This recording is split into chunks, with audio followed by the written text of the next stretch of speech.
Hey guys, uyu munsi tugiye kurebera hamwe abaperezida batanu bagenda mu modoka zihenze kandi zifite umutekano uhambaye. So niba rero utarakora subscribe kuri iyi channel yanjye, nyamuneka reba niba warakoze subscribe kugira ngo dukomezanye.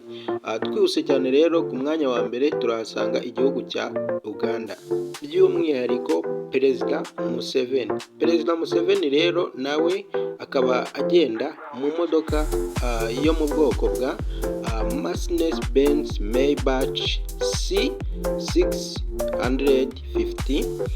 Ikaba nayo ari imodoka ikomeye, ikaba ifite moteri ya V6. Si ibyo gusa kandi ifite vitensi zirindwi, ikaba ifite 621 horsepower. Ukaba ushobora kuyagiserera kilometero 100 mu isaha mu gihe cy'amasegonda 4.6 mu isegonda. Speed range yayo ni kilometero 250 mu isaha. Si ibyo gusa kandi rero iyi modoka ni imodoka ihambaye, ishobora guhagarara hagati byibuze y'ibihumbi 400 by'amadolari, kubera yuko iyi modoka bayishyiramo features security, cyangwa se bayiha ubushobozi buhambaye nyine nk'imodoka yemerewe nyine gutwarwamo umukuru w'igihugu. So si ibyo gusa rero, imbere ifite intebe zishyushya ndetse zigakonja, ifite amakapoda screen zihagije imbere. Twihuse rero tugiye kugera ku gihugu kiri ku mwanya wa kabiri, by'umwihariko turahasanga ku mwanya wa kabiri turahasanga igihugu cy'u Rwanda, by'umwihariko kiyoborwa na Perezida Paul Kagame.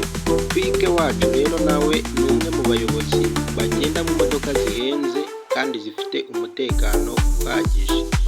Ku mwanya wa mbere rero turahasanga imodoka yo mu bwoko bwa Range Rover Sport. Ntabwo ari yo yonyine kuko afite n'indi yitwa Range Rover Defender, mwarayibonye, ariko by'umwihariko uyu munsi yo nshaka ko tugarukaho niyo mu bwoko bwa Cadillac. Niyo nshaka ko tugarukaho cyane cyane, iyo yo mu bwoko bwa Cadillac Escalade SV.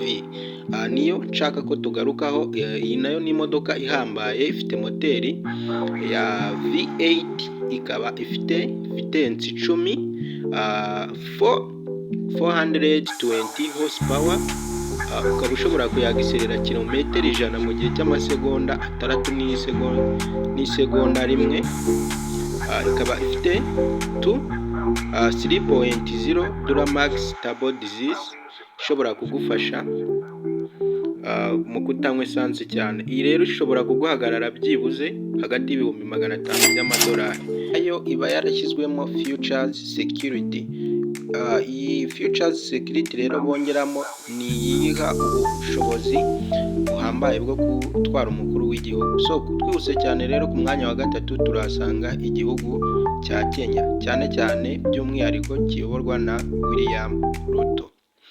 William Ruto rero nawe ni umwe mu bayobozi bahambaye ndetse bagenda barinzwe cyane. Akaba agenda mu modoka yo mu bwoko bwa Lexus 500L70 LX. So iyi nayo rero ni imodoka ihambaye ndetse ifitemo ubushobozi buhambaye. Ikaba ifite moteri ya V8, ikaba ifite 393 horsepower, ikaba ifite vitensi 8. Ukaba ushobora kuyagiserera byibuze hagati ya kilometero 100 mu gihe cy'amasegonda 7. Speed range yayo rero ntishobora kurenza umuvuduko wa 210. So rero iyi nayo ni imodoka byibuze ishobora kuguhagarara ayatari makeya, bitewe n'izi features baba bagiye bongeramo ziyiha ubushobozi nyine bwo gutwara umuyobozi w'igihugu. Ikaba ishobora kuguhagarara byibuze ibihumbi 350 by'amadolari. So rero murumva ko ari imodoka ziba zarongewemo ubushobozi buhambaye. Twihuse cyane rero, ku mwanya wa kane turahasanga igihugu cya Tanzania, by'umwihariko kiyoborwa na Samia Suluhu Hassan.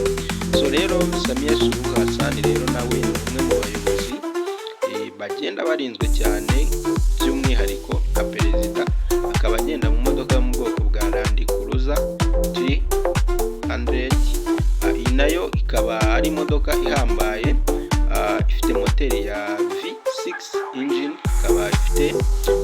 209 horsepower, ukaba ushobora kuyagiserera kilometero 100 mu isaha mu gihe cy'amasegonda 3.7. So ikaba speed range yayo rero nayo ikaba idashobora kurenga 210 mu isaha. So rero iyi modoka nayo ubwayo bitewe na Futures Security baba barongeyemo, nayo ni imwe mu modoka ishobora kuguhagarara byibuze amafaranga atari make bitewe n'izi futures bagenda bongeramo. Ikaba ishobora kuguhagarara byibuze ibihumbi 300 by'amadolari y'Amerika. So rero murumva yuko aba ari imodoka zihambaye zifite umutekano. Ushobora kuyibona gutya ukagira ngo ni imodoka yoroheje, ariko ziba zarongewemo futures zihambaye ku buryo ishobora rero kuguhenda. So twihuze cyane rero, ku mwanya wa 5 turasanga Uburundi, by'umwihariko buyoborwa na Evariste Ndayishimiye. So rero Evariste Ndayishimiye rero nawe ni umwe mu baperezida barindwa cyane. So rero akaba agenda mu modoka yo mu bwoko bwa Land Cruiser Prado TXL, nayo ikaba ifite 2.8 turbo diesel engine, ikaba ifite silenderi enye, ikaba ifite 201 horsepower. Iyi nayo ukaba ushobora kuyagiserera kilometero 100 mu isaha mu gihe cy'amasegonda 10 cyangwa 13.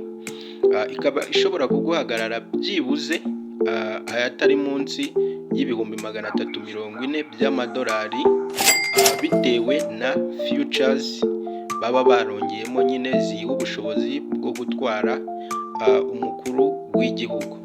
So rero guys, turabashimiye. Na video tuyigarukirije. Ugize igitekerezo cyangwa se inyunganizi ushaka kutugezaho, cyangwa se indi video wakifuza ko twakora utaha, watwandikira muri comment, cyangwa se ukadusubscribinga nyine kuri iyi channel yacu, kugira ngo ujye ukurikira video zacu. Turabashimiye rero mwakoze kudukurikira. Thank you so much. God bless you. Wibuke gukora subscribe kugira ngo uzakurikire video utaha.